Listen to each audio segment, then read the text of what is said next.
Paraan para maalala at ma-miss ka niya. Hello mga guys, kumusta kayo? Panibagong araw, panibagong video na naman tayo.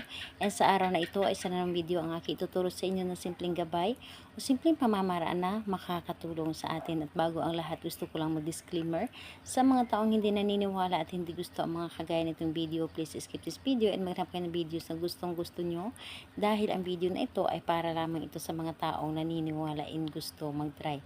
Sa lahat po naman nagko-comment dito sa aking video dito sa loob ng aking channel, mag-iingat sa lahat ng mga nagre-reply sa inyo na dinadala kayo sa kanilang WhatsApp Nemo app upang makaiwas po tayo sa scam.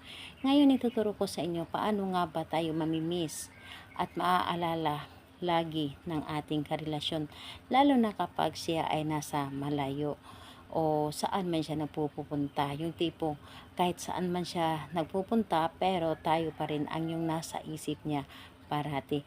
Dito po is kailangan mo lamang dito ng ating gagamitin yung larawan niya lamang.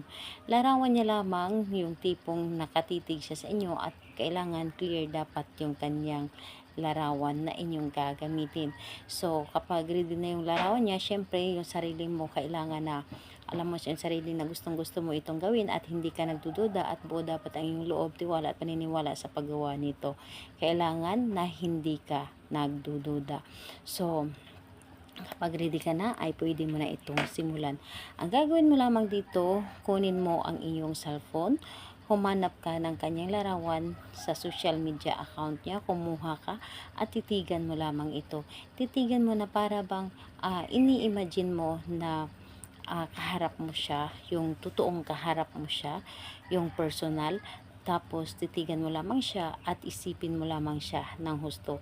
Isipin mo lamang siya ng husto at sabay sabi na ako ay lagi mong maaalala at may miss. Kahit saan ka man naroroon, saan ka man magpupunta, ako lamang ang iyong nais na makasama, ako lamang ang iyong nais na makita, makausap, o ako lang ang nais mong mamahalin panghabang buhay.